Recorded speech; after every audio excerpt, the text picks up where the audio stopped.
Hey YouTube, how's it going? Kevin Clear here with a knife video for you.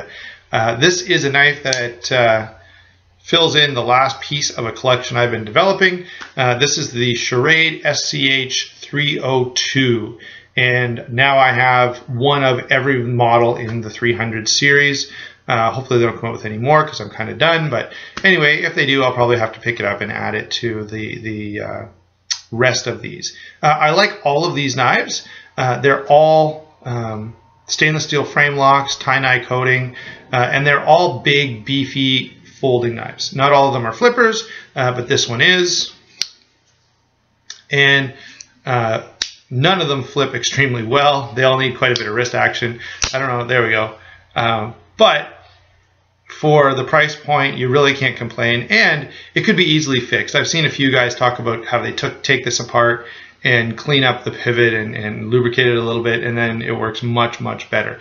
You do have a really heavy blade, so you've got to build up a decent amount of energy to get that thing to deploy properly. Now,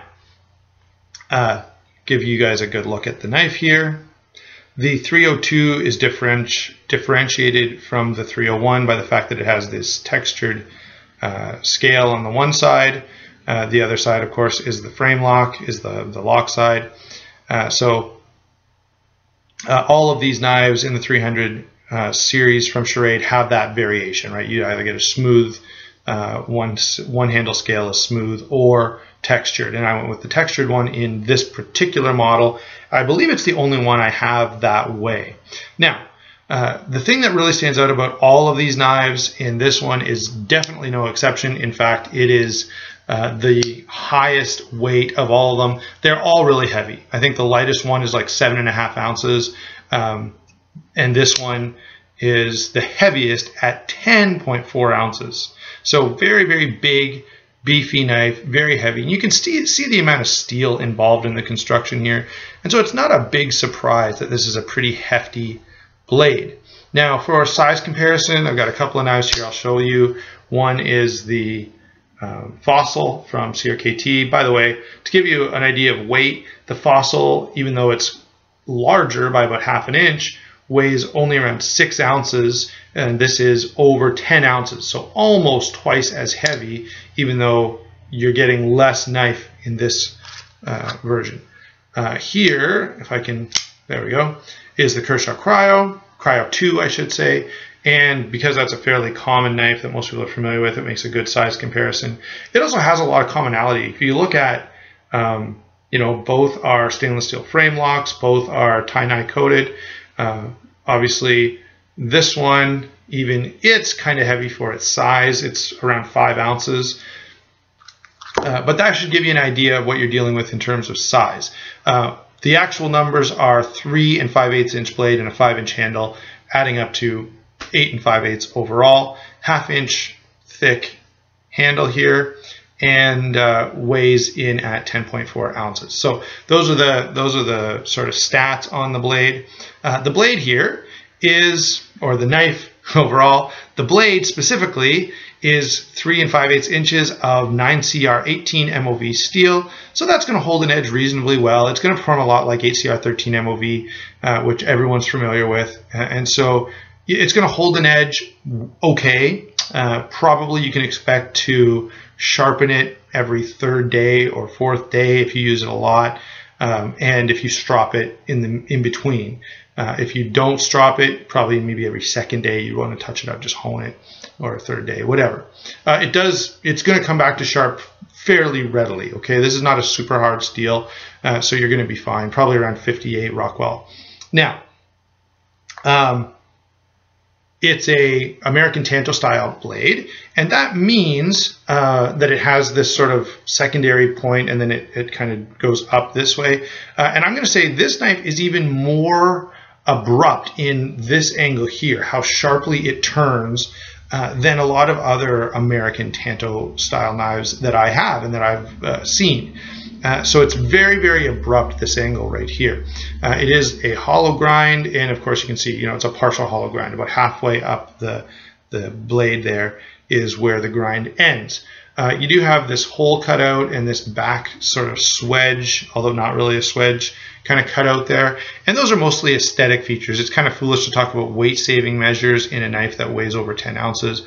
And so we're just going to call them aesthetic features. It does cut really well, and I've been carrying this knife a lot. The last few days I've been putting a new floor in one of the rooms in the house, and when I get home and I start messing with the construction side of stuff, this is the knife that I've been putting in my pocket because it's really tough, and I know that I can do a lot of things with it that I wouldn't want to do with a lot of other folding knives. One, because they could break, and two, because you don't want to damage a slightly more expensive knife. This knife, you don't have to worry at all about it. And it's performed really well. So I've done a lot of cutting, a lot of, getting the tip in there and shaving things off of wood that doesn't want to fit right, and, getting it in under stuff and trying to adjust and pry a little bit. I wouldn't recommend prying with any knife, but if you're going to pry with a knife, this would be the one to use. Look at the thickness on that blade stock. It's insane, right? So that's the blade. It cuts really, really well. Deployment, since we're at that point in the knife, is by either flipper or a thumb stud, and it actually deploys really well. One of these, I can't remember which one, I probably commented on it in the review, didn't deploy well. It was a little tough to get the knife out. This one's not that way. The flipper does work. Hopefully I won't, yeah, of course I failed on camera. Normally, there you go. Normally I have no problem, but yeah, it does. The flipper does work. And the thumb studs also work, which is kind of nice. Sometimes on a flipper knife, the thumb studs are kind of an afterthought. They don't work very well, or the detent's too strong, or whatever. In this knife, no, everything works well, and that's kind of handy. So deployment is comfortable and easy, although maybe not as smooth as you'd like it to be. If you're into that kind of thing, you could definitely take this knife apart and probably polish up all of the components around that pivot area and smooth it out a little bit and make it flip a little nicer. So for the price point, I probably will not get into it and do that because it does deploy fine. And so I'm going to leave it as it is. Now, the lockup is of course a frame lock. Lockup is, let's see if I can get it there, around 40% probably. And lockup is extremely good, very, very solid.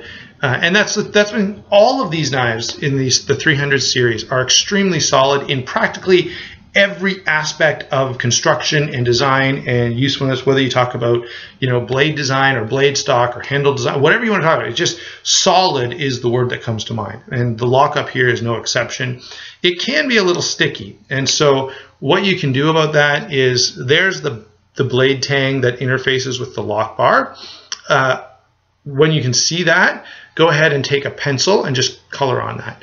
And the graphite will provide some dry lubrication and you won't get that sticky lock anymore.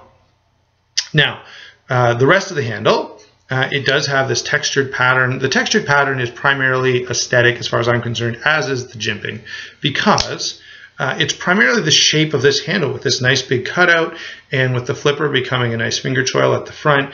That's what achieves a very strong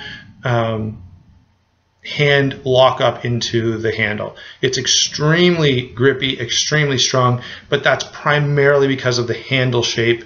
The jimping is actually pretty smooth. I can slide my thumb over it in all the different places, and it doesn't do much in terms of actually catching. Now that might be different if you're wearing gloves, but I'm rarely wearing gloves when I'm using a knife, so it doesn't make much difference to me. It does seem to be specifically, they specifically gave some thought to a reverse grip. You can see that it fits extremely well in the hand. There's a great spot for your thumb to go here. Definitely that was by design. That doesn't happen by accident. It's extremely good in a reverse grip. Pocket clip is single position, and it's kind of a weird looking pocket clip. If there's any complaint that I have, it is kind of odd to have this variation of pocket clip. It seems like it could have done something different. Now, that said, it's a really heavy knife, so maybe they came up with this because with a 2-screwed version of a clip, it wasn't strong enough. That's totally possible. One thing I would say is it would be nice if there was the possibility to carry it tip up. With this particular clip, I think you'd have to redesign the whole clip. But I'm not going to complain because the price point on this, a single position clip, is not at all a problem. So what else we need to know? Oh, Torx bit construction comes apart pretty easily. They are Teflon washers. There is this backspacer which is gonna add some weight, and it is a different color, which kind of adds an interesting look to the knife. And by the way, one other thing to point out, and that's the lock bar stabilizer here. It's really cool to see a lock bar stabilizer on a knife at this price point. Normally that's not something you would see. Now you should know, if you're a real big lanyard guy, there's no lanyard hole here anywhere, and because of this backspacer, there's nowhere to put a lanyard hole.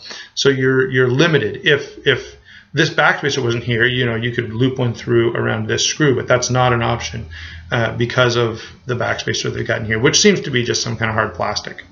Now, we've talked about the handle, we've talked about the clip, we've talked about the lockup, flipping mechanism. I think we've covered everything there is to cover about this knife.